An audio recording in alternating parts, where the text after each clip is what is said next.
বৃদ্ধাশ্রমের সামনে যখন গাড়িটা এসে থামল, ভেতর থেকে প্রথমে নেমে এলো একটি যুবক। তারপর আস্তে আস্তে নামলেন এক বৃদ্ধা। যুবকটি বলল, মা, আমার হাতটা ধরে ভেতরে চলো।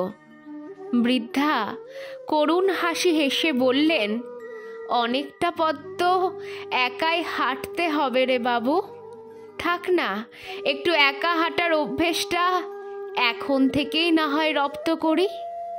এই বলেই তিনি গেটের ভেতরের দিকে এগিয়ে গেলেন। বৃদ্ধা সীমা দেবীর সুপুত্র মনীষ এবার মাথা নিচু করে এগিয়ে গেল অফিসের দিকে। সব ফর্মালিটি পূরণ করার পর মায়ের কাছে গিয়ে বলল, মা, আমি আসছি, তুমি সাবধানে থেকো, প্রত্যেক উইকেন্ডে আমি আসবো তোমার সাথে দেখা করতে। সীমা দেবী মৃদু হেসে বললেন, না বাবু, অত কষ্ট করিস না, তুই বরং ওই দিনগুলো বৌমাকে নিয়ে ওর মায়ের কাছে যাস, বৌমা খুশি হবে। আয় এবার তুই, সাবধানে যাস বাবু। মাথা নিচু করে বেরিয়ে গেল মনীষ আশ্রম থেকে।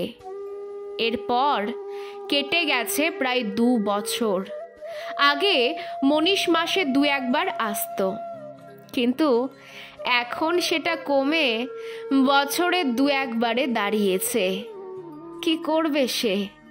মায়ের দাম যে একটা সময় পর খুব কমে যায় সন্তানের কাছে। মনীষও তাই সেই একই পথের পথিক হয়েছে। আজ বৃদ্ধাশ্রমে নতুন একজন অতিথি এলেন। ছেলে এসে নামিয়ে দিয়ে গেল। সীমা দেবী এক মনে আসন সেলাই করছিলেন। আর এক সহযাত্রী নীরার কথায় অল্প হাসলেন তিনি। মুখ না তুলেই সুতোতে মনোনিবেশ জারি রেখে তিনি বললেন, অতিথি বলো না নীরা, বলো নিজের বাড়িতে আসলেন। আমরা তো এতদিন পরের বাড়িতেই থাকতাম, তাই তো শেষ বয়সে বাসা পরিবর্তন করতে হয়। যাক, নতুন এক সহযাত্রী পেলাম তাহলে। তা মহিলা না পুরুষ বন্ধু এলো গো?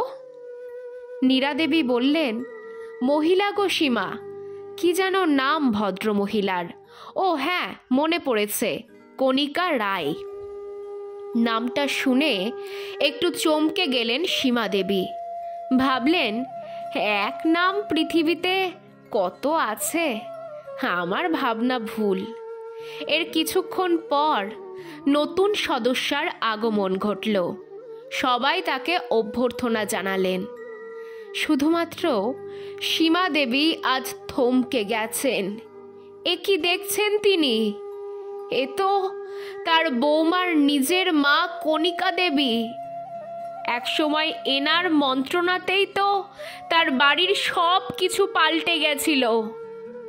বৌমা প্রথম প্রথম সব মানিয়ে নিলেও একমাত্র মা কণিকা দেবীর পরামর্শতেই দিন দিন পাল্টে যেতে লাগলো, এবং কণিকা দেবীর কুমন্ত্রণাতেই আজ তার নিজের ছেলে আর বৌমা সীমা দেবীকে তার নিজের বাড়ি থেকে তাড়িয়ে এখানে নির্বাসন দিয়েছে।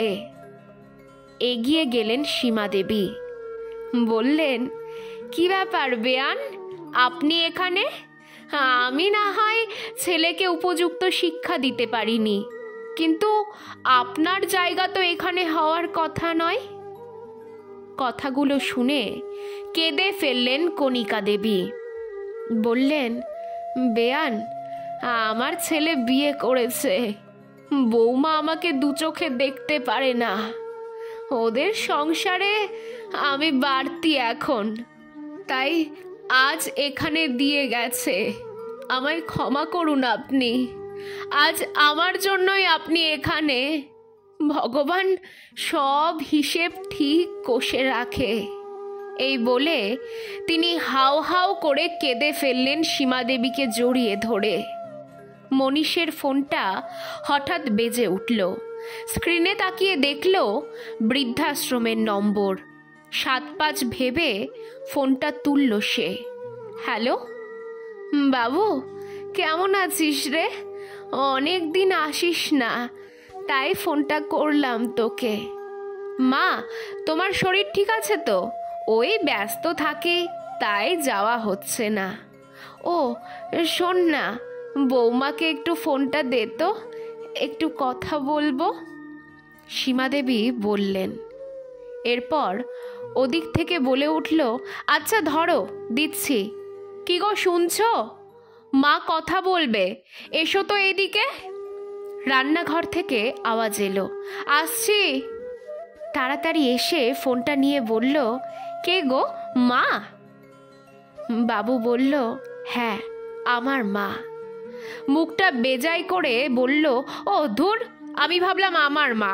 কি করতে আবার আমার সাথে কথা বলবেন উনি, যত সব।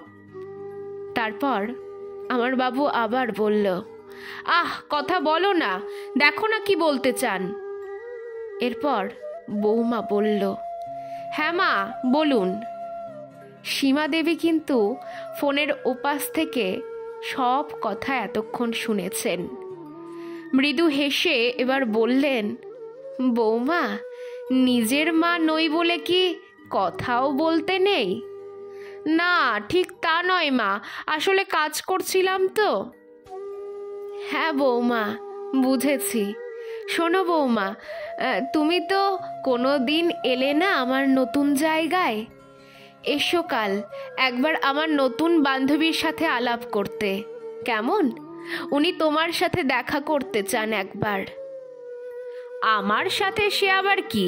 না মা, আমার সময় হবে না। সীমাদেবী বললেন, এসো বৌমা, তিনি খুব খুশি হবেন তোমায় দেখে।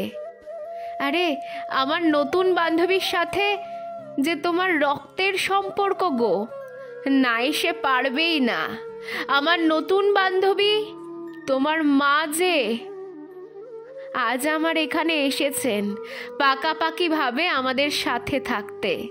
তোমার দাদার সংসারে নাকি তার জায়গা হচ্ছিল না, তাই এখানে রেখে গেছেন আজ। আমার ব্যথায় তিনি আজ সমব্যথী গো। আমার দোসর হয়েছেন যে তিনি আজ। তোমাদের সংসারে আমাদের বুড়ো বুড়িগুলো বড্ড বেশি ভারী হয়ে যায় গো, তাই তো আমাদের জায়গা হয় না। আশীর্বাদ করি মা, তোমরা যেন তোমাদের বাড়িতেই আজীবন বাস করতে পারো। আজ রাখি বৌমা, অনেক কথা বলে ফেললাম। কাল এসো কিন্তু অবশ্যই, আমরা অপেক্ষায় থাকব। এই বলে ফোনটা কেটে দিলেন সীমাদেবী। সপাটে একটা থাপ্পড় যেন এসে পড়ল সীমাদেবীর বৌমা পায়েলের গালে।